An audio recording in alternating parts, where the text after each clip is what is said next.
जय माता दी दोस्तों। माता रानी आप सबकी मनोकामनाएं पूर्ण करें। आज की वीडियो में जब आप नवरात्रि में कलश स्थापना करते हैं तो नारियल का मुंह किधर की ओर रखें, इसके बारे में संपूर्ण सटीक जानकारी मिलने वाली है। वीडियो में अंत तक जरूर बने रहिए।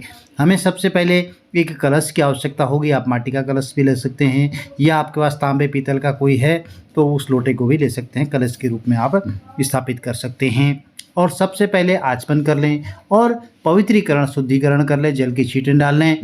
उसके बाद आप जो है अष्टदल कमल बना सकते हैं। आपके पास चावल हो, रोली हो, अमोली रोली से आप बना सकते हैं या कलर्ड आपके पास चावल हैं उनसे भी आप जो है अष्टदल कमल बना सकते हैं। अष्टदल कमल बनाने के बाद उसके ऊपर जो है आप कलश की स्थापना करें। कलश में आप उसके मुंह पर जो है मौली लपेट लें, 3 बार मौली लपेट लें और उस पर स्वास्तिक बना लें। स्वास्तिक जो है आप जब स्वास्तिक बना लेते हैं तो उस पर जो है कुछ सामग्री की आवश्यकता होगी हमारे पास। आपको सुपारी की चाहिए, दूर्वा चाहिए और सप्तमृत्तिका आती है और सप्तधान्य आते हैं, तो पंच पल्लव चाहिए। तो इस तरह की सामग्री आपको जो है उसके ऊपर रखनी है। सप्तधान्य में आती है जौ है, धान है, तिल है, कंगनी है, मूंग, चना, सांवा, यह सप्तधान्य कहलाता है। तो आपका यह नहीं है तो आप चावल की ढेरी बना सकते हैं। चावल से भी अष्टदल कमल बना करके उसके ऊपर जो है कलश स्थापित करना चाहिए। और सर्वसदी आती है। पंच पल्लव में बरगद, गूलर, पीपर, आम और यह पत्ते आते हैं।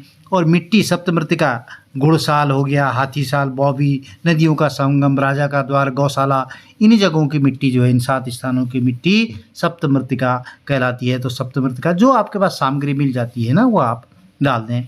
पवित्री डाली जाती है, इसमें सुपारी हो गया, पंचपल्लव हो गए और रत्न हो गया, ये सब चीज़ें आप डाल सकते हैं आसानी से। और इस पर जो है आपको एक वरुण कलश की जब स्थापना करते हैं तो आप कलश को जो है आपको स्वास्तिक बना लेना है और कलश पर उसको बढ़िया ढंग से सजा करके तैयार कर लेना है। कलश पर जो है आप स्वास्तिक बना करके उसके ऊपर आपको एक पूर्ण पात्र की आवश्यकता होगी। पूर्ण पात्र का मतलब होता है पूर्ण रूप से भरा हुआ पात्र।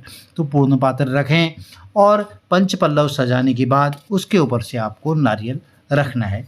अब नारियल पर जो है किस तरह से रखना है इस बात का आपको ध्यान रखना है। आपको नारियल जहाँ पर से जो है उसके जो नेत्र दिखाई देते हैं ना, उस वाला हिस्सा जो वो हिस्सा जो है अपनी तरफ आपको करना है। इस बात का विशेष रूप से आपको ध्यान रखना है।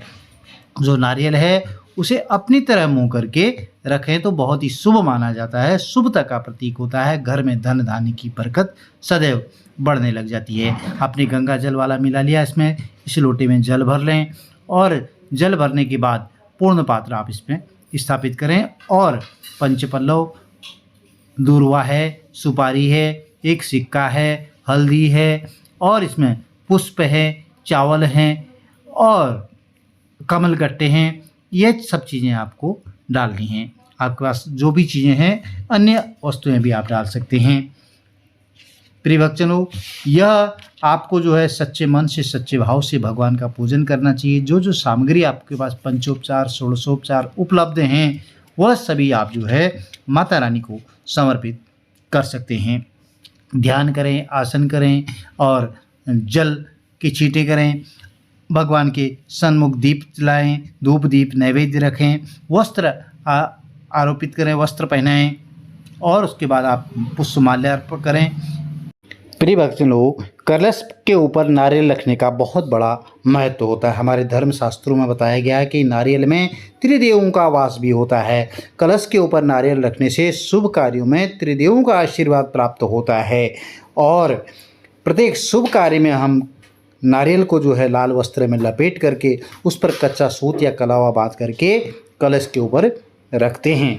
इस नियम से यदि कलश के ऊपर रखते हैं तो नारियल वह हमें पूर्ण रूप से जो है फल की प्राप्ति होती है। एक शास्त्र में एक श्लोक बताया गया है कि अधोमुखम शत्रु विवर्धनाय ऊर्ध्वस्य वस्त्रम बहुरोग वृद्ध्यै प्राची मुखम वित्त विनाशनाय तस्मात् शुभम सुमुख्यम नारिकेलशम। अब इस श्लोक में बताया गया है कि नारियल को कलश में कैसे स्थापित करना चाहिए। इसके अनुसार कलश में स्थापित करते समय इस बात का हमें ध्यान रखना चाहिए कि नारियल का मुख जो है वह पूजा करने वाले व्यक्ति की तरफ होना चाहिए। अब आप जो है इसको खोल करके देख सकते हैं कि इसका मुंह किधर की तरफ होता है। दो जगह होते हैं, एक आगे कोना का हिस्सा होता है, एक जड़ का हिस्सा होता है। कोने के हिस्से पर जो है नुकीले हिस्से पर आपको मुख दिखाई देगा। अब वह जातक की ओर होना चाहिए, कभी भी जो है वह नीचे की ओर नहीं होना चाहिए। कलश पर जो है विधि विधान के अनुसार नियम से नारियल रखने से, कलश स्थापना करने से ही पूजा सफल होती है। कुछ क्षेत्र में लोक रीतियाँ हैं, क्षेत्र रीतियाँ हैं, तो आप उनके हिसाब से चलें। बहुत सारी जगह में जो है खड़ा भी नारियल रखा जाता है और कई जगह तिरछा नारियल रखा जाता है। तो आपके क्षेत्र में जो रीति चलती आ रही है, देखिए उस पर हम कुछ नहीं कहेंगे, पर शास्त्र सम्मत यही विधान है कि जो उसके नेत्र हैं वो हमेशा अपनी तरफ होनी चाहिए। इस बात का आपको ध्यान रखना है। प्रिय भक्तजनों, यदि वीडियो में दी गई जानकारी आपके लिए लाभप्रद रहती हो तो चैनल को लाइक ज़रूर कीजिए, शेयर कीजिए, सब्सक्राइब कीजिए और साथ में बेल आइकन ज़रूर प्रेस कर दीजिए, जिससे कि आने वाली जो वीडियोज़ हैं उनकी नोटिफिकेशंस आपको ठीक समय पर मिल सके। माता रानी का आशीर्वाद आपके कुटुंब में, परिवार में सदैव बना रहे। इस नवरात्रि आप जो है जब आप व्रत रख रहे हैं, पूजन कर रहे हैं, तो जो आपके घर में सामग्री है आपको बहुत ज़्यादा परेशान होने की आवश्यकता नहीं है। 9 दिनों तक माता रानी का व्रत रखते हैं तो अति उत्तम है। नहीं रख पाते हैं तो आप प्रातः और सायंकाल जो है माता रानी का स्मरण ज़रूर करें, पूजन करें। घर में आपको ज़रूर सुख समृद्धि बरकत देखने को मिले। भक्तजनों, यदि आप इस तरह से कलश स्थापना करते हैं, नारियल रखते हैं, तो आपके घर में सुख समृद्धि बरकत सदैव देखने को मिलती है। इस नवरात्रि में आप जो है स्वच्छता का घर में ध्यान रखें और लहसुन प्याज जो तामसिक चीज़ें हैं उनका आप परहेज करें, उनका उपयोग नहीं करें। जो माता रानी का व्रत रख रहे हैं वह जो है शाकाहार या फलाहार कर सकते हैं और एक समय भोजन भी कुछ क्षेत्रों में किया जाता है। तो जैसे आपसे बन पड़ता है उस तरह से आप व्रत करें, आपको ज़रूर सुख समृद्धि की प्राप्ति होगी। हर हर महादेव, जय माता दी। माता रानी आप सबकी सुख समृद्धि घर में बनाए रखें।